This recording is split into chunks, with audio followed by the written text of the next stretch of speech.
This is a chainsaw. We call them don't starts because they usually don't start. But we'll see what happens.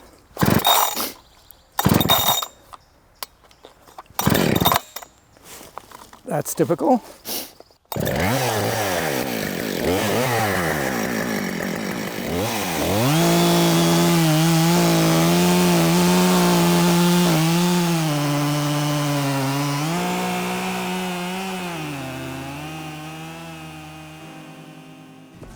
You're home for the summer, working at shelter, doing whatever it is you do. What do you do? What is it that you do? I don't know. I just show up every day. What are we paying you for? I don't know. It's so exciting because new things happen every single day.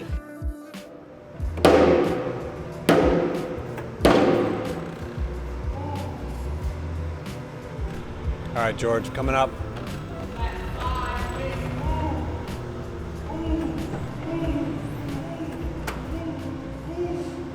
So we have a timber frame class next week.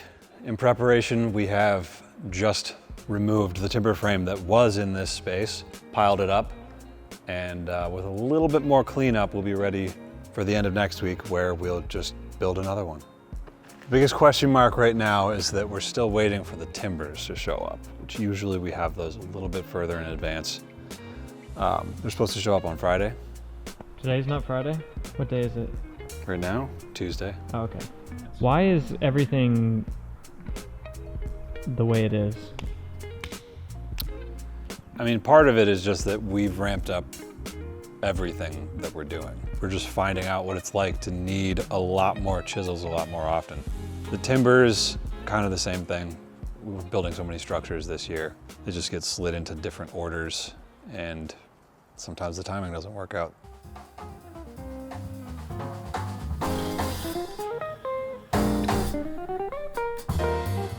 Look at that pencil sharpening skill.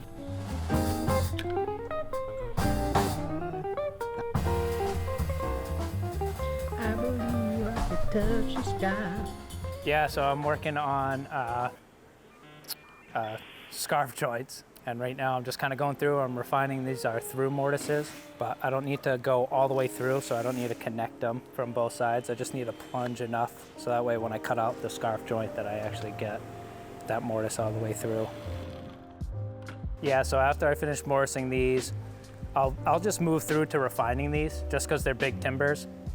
I don't want to have to roll these 100 times. So I'll just finish and refine all these through mortises, and then I'll roll them to the bottoms and then finish all my rough out mortises.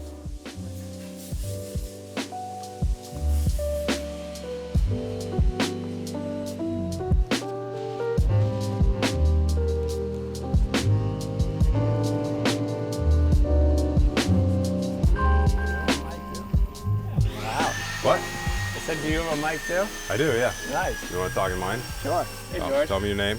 My name is Eric. Nice to meet you, Eric. Whose piece is more important? I mean, Look at these. I mean, these hold up the roof, but Right. those hold up the Some sort of beam. So, Yeah. these are gonna be rafters. Oh, hey, look, we already drew it. Sketch. Oh, look at this guy. Is that Stan? It's pretty sketchy. So this is the overhang, Yep. right? So if you think about the house, and then we have a post and a post, and then the overhang of the rafter. We don't like it coming all the way down to the ground, so we might just lop it off there. That's perfect. And what do you got, Eric? I've got 3 posts. Okay. And where exactly in the building do those go? Yeah, here we go. Well, I know these 2 are, I think they're all going to be on the 2nd floor.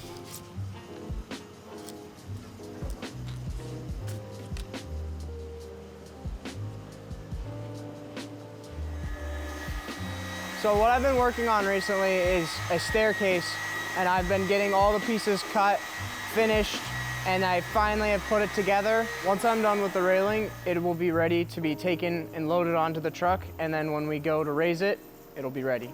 It's going in a basketball court. We're gonna attach some pivot points that will actually raise this staircase up, so when they're playing basketball, it's not in the middle of the court.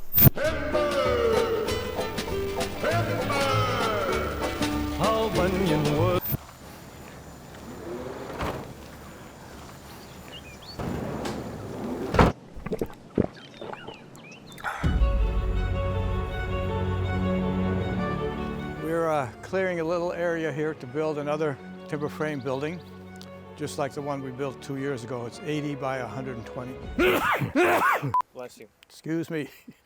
So I've cut about 80 trees so far, and we're down to this last one. You always save the biggest ones for last.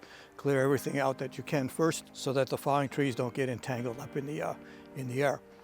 This tree is very tricky because it's quite rotten, and we don't know how rotten it is inside. So when you start sticking a chainsaw in there, the tree often will just collapse onto the saw, and then we have no idea where it's going to go.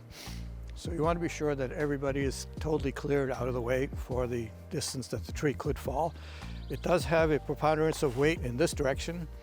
I'm going to try to make it fall just to the right of these other trees because we don't need to have them come down, but I can't be sure that it actually will do that because of all the rot.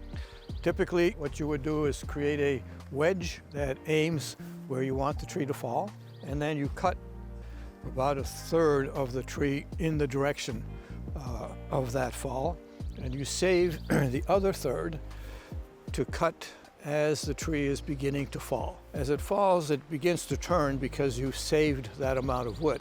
It turns into what you've saved. So as it gets to be about where you want it to drop, then you very quickly cut what's left of that tree. It's a tricky thing to do because the tree could fall and close the wedge, and at that point the tree could split up. That's called a barber chair. So when it splits up 5 or 6 feet, sometimes 8. So the whole trunk ends up 8 feet in the air and it's just teetering back and forth. And it's very dangerous because you don't know whether the tree will fall 8 feet back or 8 feet to either side. So you've got to somehow belt 8 feet away before it falls. And when the tree is rotten, it's even more possible that it will have that barber chair split.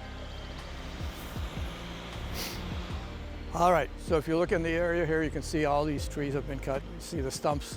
And this morning I actually pulled 7 large stumps that were too high. We're getting close to filling the whole place in. And hopefully in a couple weeks we'll have all the rocks in here. And the rocks that we're using are the ones that we blasted to build the other building. We saved all of that rock fill, and we're going to be moving all of that here into place. So nothing has to go down the highway to build this situation. All right, I'm going to start up the saw and hope for the best. All righty.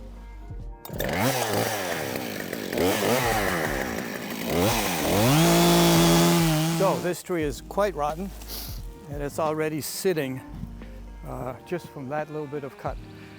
So it means that the whole center of this tree is dead, and the only live part is a little bit, probably 4 inches thick, all the way around the perimeter. I'm going to make a much shallower notch since going any deeper won't help direct it. But it does mean that this tree could go just about anywhere. And fortunately, there is nothing around here that we need to save, but hopefully I'll still try to get it to go away from those other trees.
Well, it's going to go.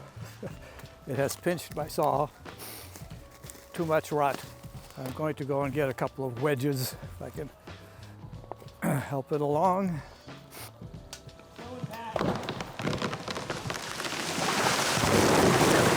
There she goes. Well, it actually fell exactly where we wanted. You can see all the rot, and the ants are all still alive and they're working like mad. Oak trees are acidic, and ants like an acidic environment. But we saved just enough wood to keep the tree from falling towards onto the other building, and it landed just perfectly. But you see that wood right there? That's the wood that kept it from going too far that way. And that's the wood that you save. What number of large tree is this for you, do you think? Well, when I was a teenager cutting my way through college, I was cutting in the Targhee National Forest, and it was a virgin forest. So there were trees there that were 5 feet in diameter. And the bars on the chainsaws were 60 inches. They were very cumbersome, very difficult to handle. But I was 19 years old, so it was easy. Now I'm 80 and it's not easy.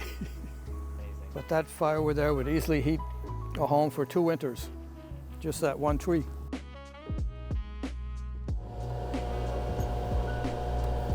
Do you think it's bad to put my face this close to the microwave? Not for you. What is that supposed to mean? You already can't read. One tree.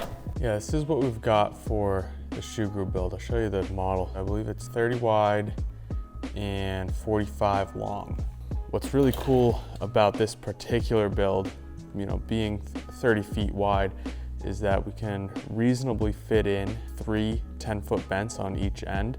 In this case, they're doing a big double sliding door on their south side that's gonna face the mountains. Well, we've also got, as well as a 10-foot spacing east to west, we've got 15-foot spacing north to south. As much as we love our 12-foot spacing, you really can space your bents out however you want. A lot of times we'll have clients who really think that we have to stick with the 12-foot spacing, and they're really designing their floor plan around that, and they don't necessarily realize that there is leeway and flexibility. It just depends on your joist and carrying beam sizes. Obviously, the bigger the span, the bigger those have to be, but you're not by any means locked into one spacing.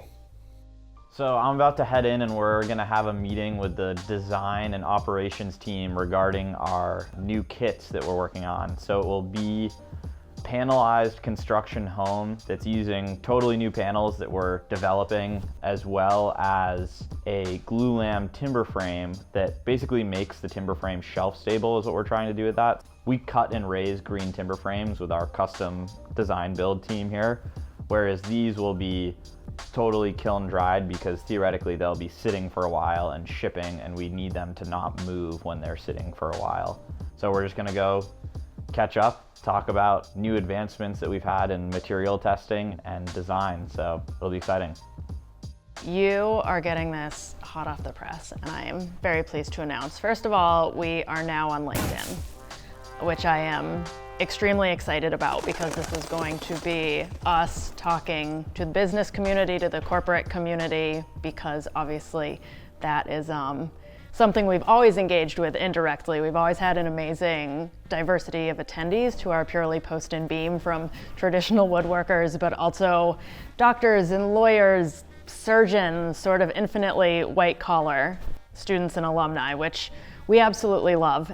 When people learn just one new skill, in our case timber framing, it has empowered and expanded their worldview and their belief in their own capabilities so much that they just report back for years on all the new cool things they're doing, whether it's in their personal life, whether it's expanding their own company, new hobbies. I am deeply biased, but I would love for you to follow us on LinkedIn because we are going to be sharing different content that is not going to be on the other platforms. And so it's really an excuse for me to wander around the shelter campus occasionally and be super nosy and just capture funny things or real-time updates on the weather. How there's a blizzard on Monday and it's 60 degrees on Tuesday because spring in Maine. But I think that it's gonna be a really fun way to see us from the back end as well and see how we function as a company and see how we take that very seriously and really everything that underlies our growth. So this week for our tool giveaway, we're doing a brush axe or a sickle axe. It is made in Japan. The steel is extremely hard and it has this sort of bent or bill hook, so it's excellent for reaching and slicing through tall, weed-like trees and bushes and brush. You just want to be careful that your hand is out of the way as you're cutting it. If you are interested in winning this amazing gardening tool, you need to like this video, comment on the video, subscribe to our YouTube channel, and sign up for our newsletter. And 7 days after this video is launched, we will pick the winner.